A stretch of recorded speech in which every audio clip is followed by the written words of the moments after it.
Oi, pessoal. Eu vou fazer com vocês as questões que mais apareceram como dúvida no fórum, ok? A primeira que vocês perguntaram bastante, tá? E eu até consegui responder no fórum, mas para dar uma explicação mais clara para vocês é por aqui. A letra A da 4. Rodrigo conseguiu pagar 1/5 de sua dívida a um banco. Qual o número que representa a dívida restante de Rodrigo? Então, imagina que a dívida dele tem 5 partes. Se ele conseguiu pagar uma parte, ainda faltam 4.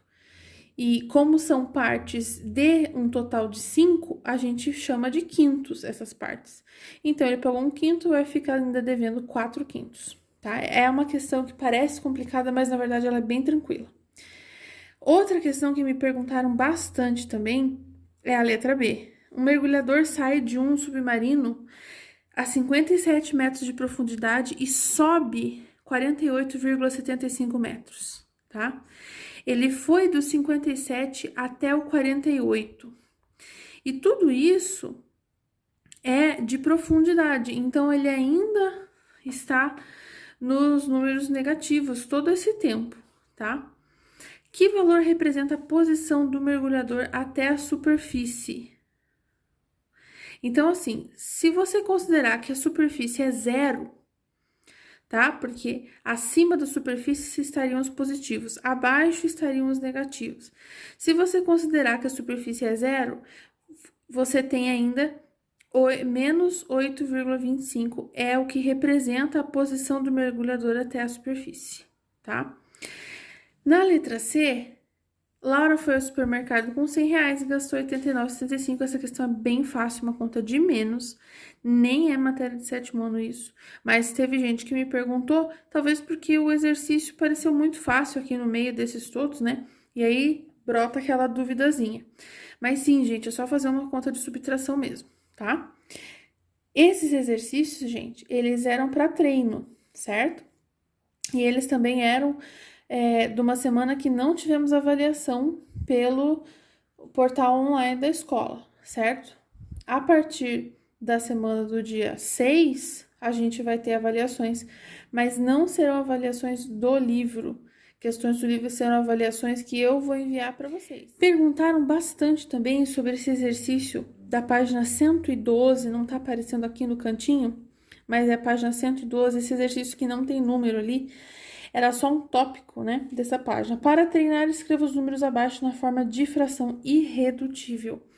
Gente, isso aqui é uma matéria que eu já falo para vocês no 6º ano sobre ela. E a gente está revisando agora. Então, olha só. Na letra A, o exercício pede para você transformar em fração. Então, veja, não tem nenhuma fração no enunciado. São todos números decimais, certo?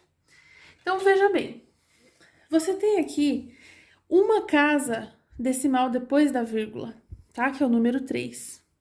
Então, você vai colocar 10, que só tem um zero no denominador. Aqui, você tem duas casas decimais.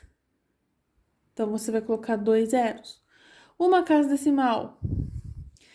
Essa fração aqui, ela tá simplificada, mas seria 10 embaixo também. Essa fração aqui eu vou mostrar para vocês. Deixa eu pegar um lápis.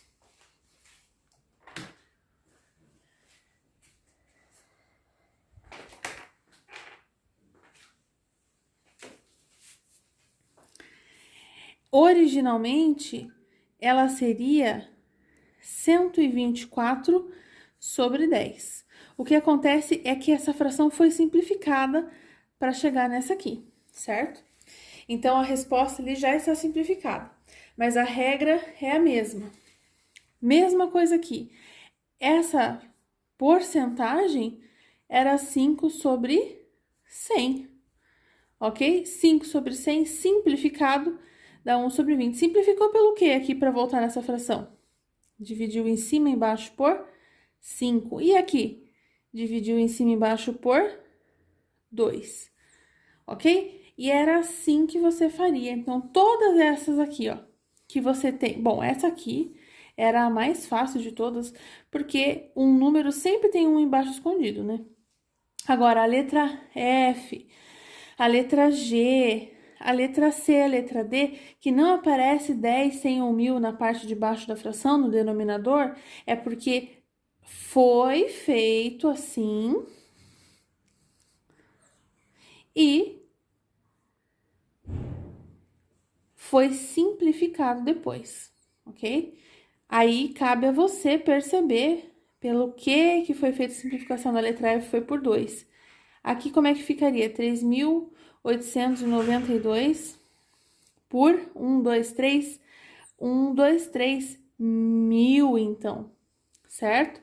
Simplificando isso aqui por 4, certo?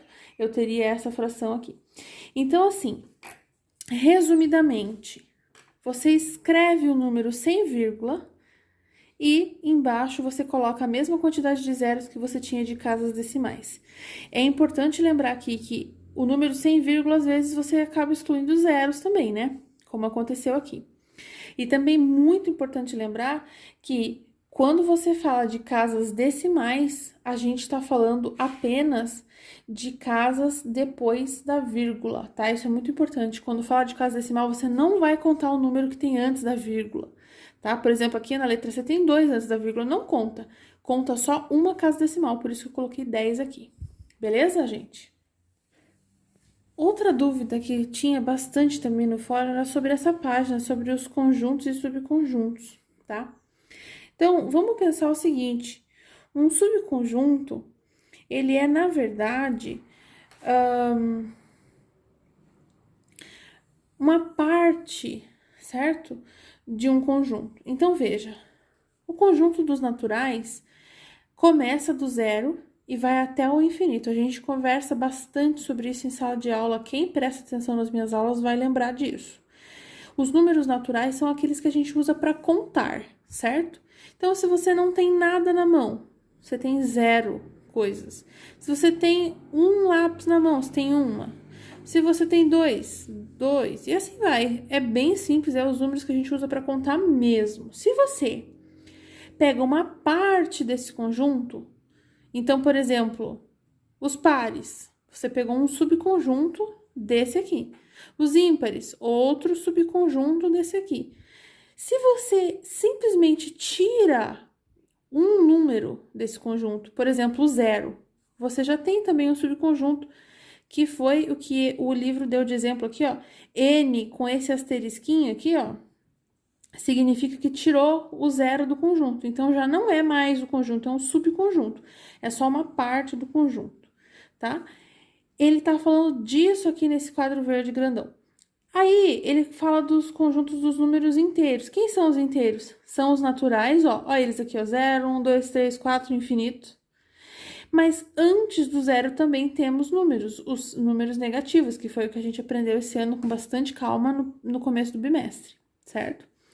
Esses números inteiros aqui são um conjunto. Se você tira o 0, se você coloca só os positivos, se você muda qualquer coisinha, coloca só os negativos, tira o 0 e coloca os positivos, tira o 0 e coloca os negativos, você vai obtendo subconjuntos. Então, lembre-se que subconjunto é uma parte de um conjunto, é um conjunto menor dentro de um conjunto maior, certo?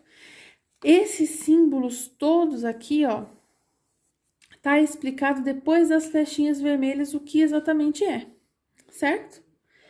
Conjunto dos racionais é um conjunto com todos os números, gente, todos que podem ser escritos em forma de fração. Quem que não entra nesse conjunto aí dos racionais? As dízimas não periódicas, a gente vê isso com bastante calma no 8º ano. O que eu quero dessa página que você compreenda é o que é um subconjunto, que, como eu já disse, é uma parte de um conjunto, certo? É isso aí. Essa página aqui, pessoal, que é a 114, também não tá aparecendo aqui na tela, mas é a 114. O exercício 2 foi muito perguntado, tá? É para você colocar na forma fracionária irredutível. O que isso significa? Colocar o primeiro número como numerador, o segundo número como denominador, porque eram todas divisões. A gente sempre pode escrever uma divisão em forma de fração. Então, o primeiro número na parte de cima, que é o numerador, o segundo número na parte de baixo, que é o denominador, e fazer a simplificação, né? Dividir em cima e embaixo pelo mesmo número. Não esquecendo, por favor, gente, não esqueçam de fazer regra de sinais. Então, por que essa fração aqui tá positiva? Porque menos com menos foi mais. Por que essa aqui tá negativa? Mais com menos, menos. Então, regra de sinais aqui, por favor, não se esqueçam disso. Outra coisa muito importante é que também você não pode esquecer de fazer a simplificação, né? Como é que deu 4 aqui? Porque 12 divididos por 3 dá 4. 18 e 27, ambos dão por 3, por 9, então simplificando no máximo aqui deu 2/3, certo? Isso que significa irredutível. Beleza, gente? Resolvendo a forma decimal aqui na número 3. O que isso significa? Dividir o de cima pelo de baixo. Sempre o de cima pelo de baixo. Então, é sempre o de baixo que vai na chave, né, da conta de divisão. Certo? É isso que significa você transformar na forma decimal números que estejam na forma fracionária. É isso aí, gente. Até a próxima.